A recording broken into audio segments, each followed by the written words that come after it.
اسب چوبی ترنم رسانه اینترنتی نایت مووی با افتخار تقدیم می‌کند. در بغداد جشن بهاری برپاست. در طول شب شهر شلوغ‌تر و شلوغ‌تر می‌شود.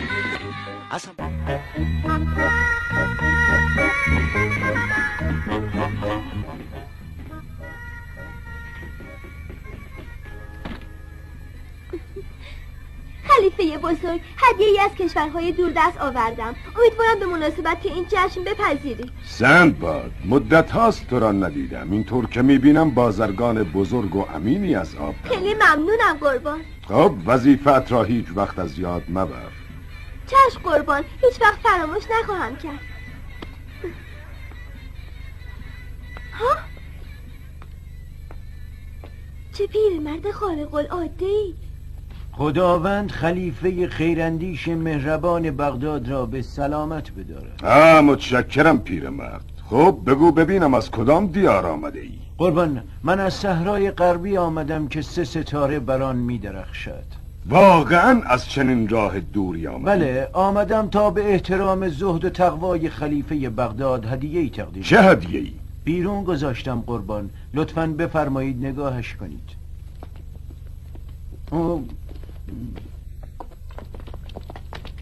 اونهاش قربان، اونجاست.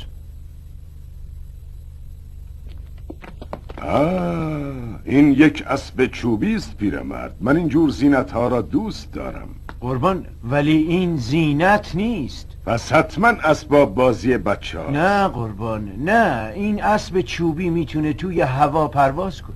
عجب، نکند تو جادوگری؟ بله قربان، جادوگرم. صحیح. خب اگر حقیقتا این اسب چوبی بتواند پرواز کند، هرچه که بخواهی به تو خواهم داد. معذرت میخوام، نشنیدم چی فرمودین؟ گفتم اگر بتواند پرواز کند، هرچه که بخواهی به تو خواهم داد، اما اگر آنچه گفته ای حقیقت نداشته باشد دستور خواهم داد بیرونت کنم. مانعی نداره قربان، اجازه بفرمایین نشونتون بدم.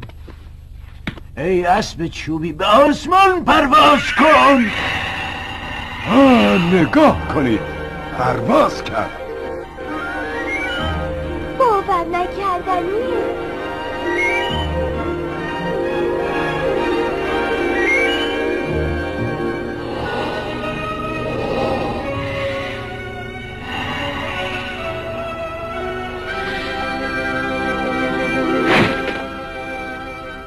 احسنت پیرمرد، چه اسب چوبی عجیبی است. این اسب چوبی میتونه یک شب راه 100 روزه رو راستی؟ خب حالا باید جایزه‌ای به تو بدهم. چه میخواهی؟ یک کوزه سکه طلا میخواهی یا 100 نفر شتر؟ چه میخواهی؟ حالا که امر میفرمایید عرض میکنم، من دلم میخواد اجازه بفرمایید با شاهزاده خانم عروسی کنم.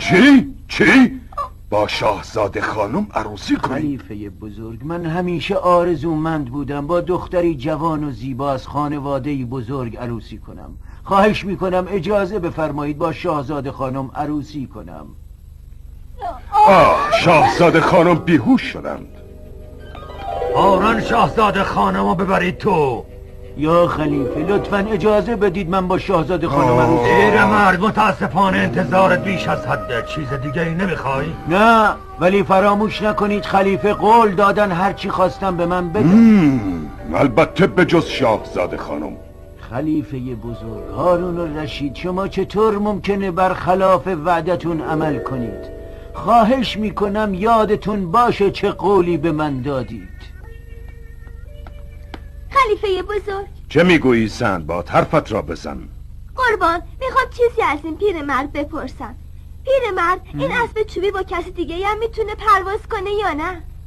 بله البته. حتی منم که جادوگر نیستم میتونم؟ اگه باور نمی کنی میتونی امتحانش کنی. قربان، من میخوام امتحان کنم. اجازه میفرمایین امتحانش کنم؟ البته سندباد، امتحانش کن. با اجازه. برو، یالا برو. پیرمرد، ببین اسب چوبی پرواز نمیکنه، نکنه قلابیه؟ قلابیه؟ چطور جرأت میکنی از خلیفه بخوای شاهزاده خانم و بغد تو در بیاره؟ عجب پسره بدجنسیه. ای اسب چوبی، به آسمان پرواز کن. به پیرمرد، من این اسب چوبی رو با خودم میبرم. تو چرا که بدون این اسب چوبی نمیتونی با شاهزاده خانم عروسی کنی؟ برگرد پسره بدجنس. ممنونم سندباد.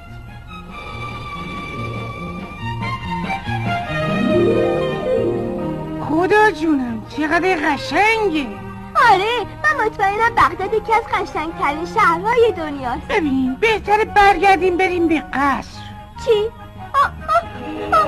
خدایا وایسا. چیه؟ بگه چی شده؟ نمیدونم چجوری برم پایین. برو پایین برو پایین دیگه. ای اسب چوبی برو پایین. به سرعت داریم از شهر دور میشیم. خب داریم میریم سفر، مگه چه اشکالی داره؟ فهمیدم چی کار کنم. یه جور دیگه باهاش حرف میزنم. ای اسب چوبی لطفاً برو پایین. برو به روی زمین. برو کلا یالا برو. زنده باد. داریم میریم پایین.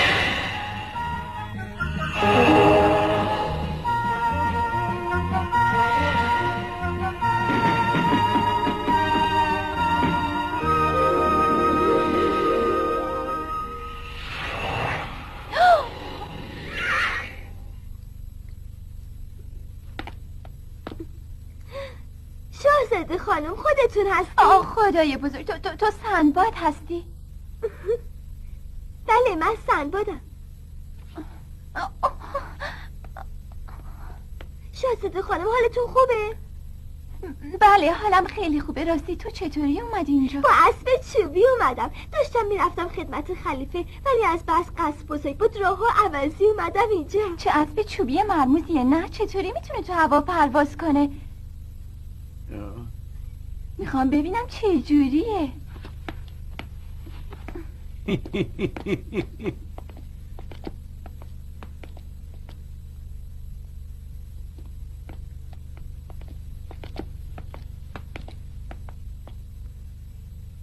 خیلی عجیبه که یه همچین اسب چوبی بتونه تو هوا پرواز کنه. دیدین چقدر آسون توی هوا رفت؟ یه ورد میخورین و دست روی سرش میکشین، بعد هر طرف که میخواین میتونین بهش بگین بره. چه بوی خوبی میاد شاهزاده خانم. بوی عطر رو میگین؟ این بو از کیسه عطریه که از کشورهای شرقی آوردن. عطر بسیار خوشبویه. تقریبا مثل بوی جلبک میمونه. تو رو به چنگ بردم. خدایا شاهزاده خانم رو دارن میبرن. کمک کنید. کمک نگهبانا کمک کنید. نمیتونم از اینجا برید. کمک نظرت بره جلوشو بگیرید. بذار برم پسره بدجنس. برم نمیتونم از اینجا برید. نمیتونم شاهزاده خانم رو ببرید. کمک نگهبانا کمک.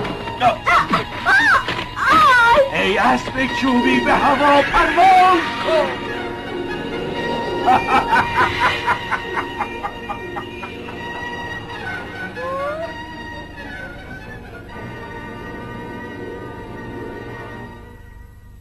شاهزاده خانم چی شده سندباد؟ چه اتفاقی افتاده؟ قربان جادوگر شاهزاده خانم رو دزدید و رفت. شاهزاده خانم رو دزدید؟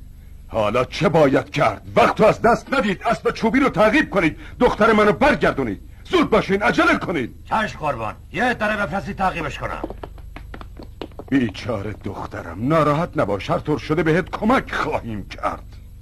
خلیفه بزرگ من تقاضایی از حضورتون دارم. چیه؟ اجازه بفرمایید منم برم در پیدا کردن شاهزاده خانم کمک کنم. بسیار خوب. تو هم برو سندباد.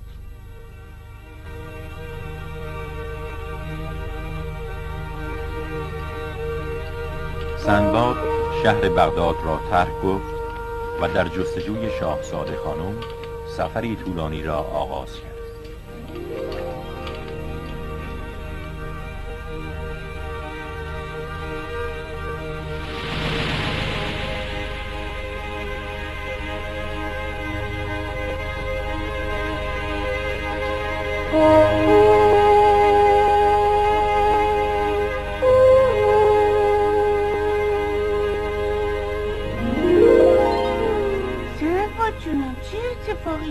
بدشانسی آوردید. متاسفانه موقعیتتون رو نسبت به اون 3 ستاره از دست دادید. عقیده من نباید تا شب اینجا بشینی ولی آفتاب میسوزونه. من نمیدونم تکلیفم چیه. حتی آبم کم داریم.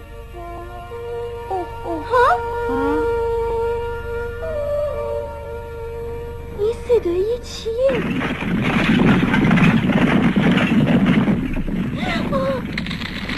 مگه چی شده؟ اینو دزدای صحرایی نمیدونم منو دیدن یا نه. چی؟ دزدای صحرایی؟ بهتر خودتو قایم کنی.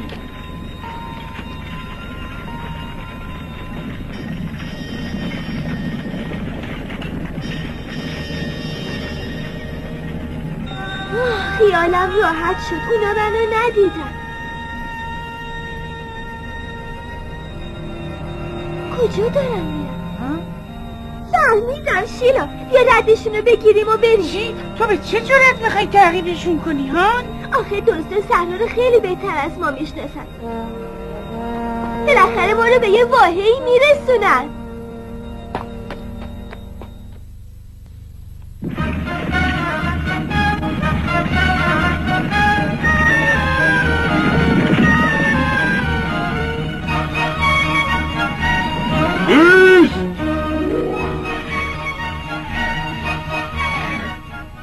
جداست؟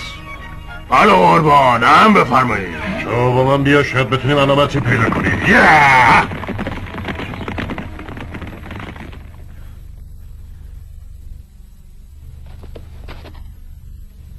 هی نگاه کن، یه دختر جوان، ظاهرا یه دختر شهریه.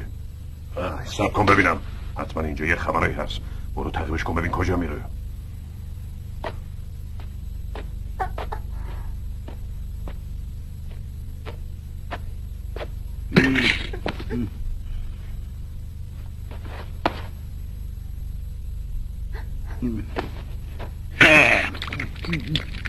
به به خیلی لذیذه، بهتره تو هم یه کمی بخوری.